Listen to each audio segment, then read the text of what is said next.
प्रश्न है 39, गीजूभाई बधेका के शिक्षण विधियों का वर्णन कीजिए। गीजूभाई ने शिक्षण की बाल केंद्रित तकनीकी के व्यवहारिक प्रयोग का अनुमोदन किया है। उन्होंने विषयानुसार शिक्षण विधि के तरीकों का उल्लेख किया है। पहला है मातृभाषा की शिक्षण, दूसरा है कविता शिक्षण विधि, तीसरा है व्याकरण शिक्षण, चौथा है इतिहास शिक्षण, पांचवा है भूगोल शिक्षण और छठवां है गणित शिक्षण। पहला है मातृभाषा शिक्षण। गीजूभाई की एक अनुपम कृति प्राथमिक शाला में भाषा शिक्षा है। इस पुस्तक में शिक्षक और बालक के बीच उस प्रक्रिया की बात कही गई है जिसमें बालक की भाषा की बुनियादी तैयार की जाती है। इस पुस्तक के 4 खंड है। पहले में वाचन पर बल दिया जाता है, इसके पश्चात लेखन को, जिसमें लेखन प्रक्रिया रेखा चित्रण से शुरू करते हैं, उंगलियों से कलम पकड़ने का तरीका, पेंसिल पर काबू पाना, अपनी इच्छा अनुसार तरह तरह की आकृतियों से अक्षर बनाना लेखन की पहली आवश्यकता है। उनके अनुसार श्रुत लेखन से गति और सुनकर लिखने की आदत विकसित होती है।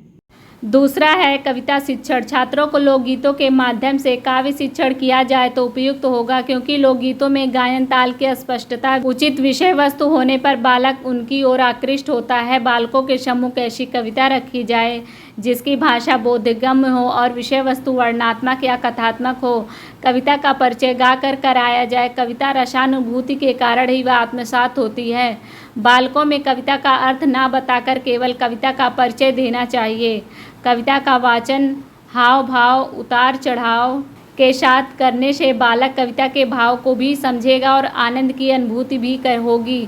तीसरा है व्याकरण शिक्षण। व्याकरण शिक्षण अलग से ना करके पाठ को पढ़ाते समय संज्ञा, सर्वनाम, क्रिया, कर्म, विशेषण पद की पहचान खेल खेल में कराया जा सकता है। चौथा है इतिहास शिक्षण। बालकों के लिए कहानी की भांति इतिहास शिक्षण को प्रभावी एवं रुचिकर बनाया जा सकता है। कहानी के साथ मूल घटना के आसपास एक सी कल्पित घटनाओं को जोड़कर इतिहास विषय को पढ़ाना चाहिए। पांचवा है भूगोल शिक्षण। भूगोल विषय का शिक्षण करने के लिए अत्यंत आवश्यक है कि ग्लोब और नक्शों की सहायता से इसका शिक्षण कराना चाहिए।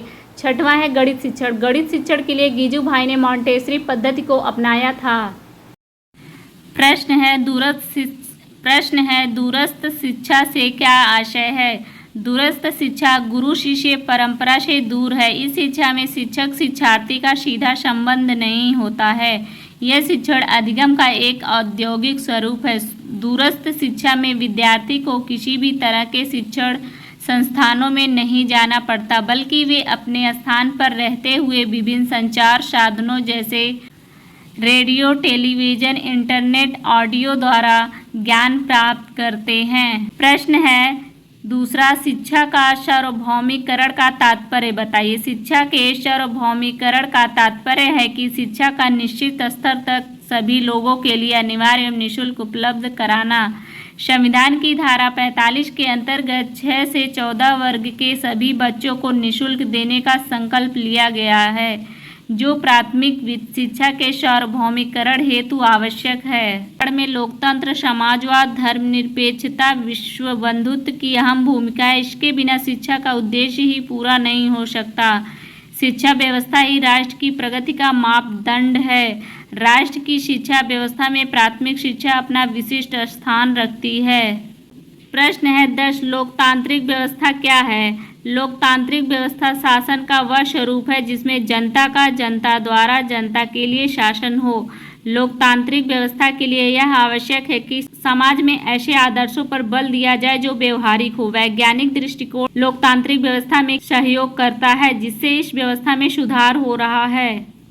प्रश्न है समग्र नामांकन की बाधाएं क्या क्या है। समग्र नामांकन की बाधाएं, पहला है अभिभावकों का शिक्षित न होने से बहुत से बालक विद्यालय आने के स्थान पर खेती मजदूरी करते हैं। दूसरा है बालिकाएं प्रत्यक्ष रूप से जीविकापार्जन ना करके घरों में काम करके छोटे भाई बहनों का देखभाल करके अभिभावकों का सहयोग करती हैं एवं विद्यालय जाने से वंचित रह जाती हैं। तीसरा है सामाजिक कुरीतियां जैसे बाल विवाह, प्रथा प्रथा भी नामांकन में बाधक है। चौथा है विद्यालय का कठोर वातावरण भी समग्र नामांकन में बाधक है। पांचवा है बाल केंद्रित शिक्षा एवं खेल विधि से शिक्षा नहीं देना भी समग्र नामांकन में बाधक होता है।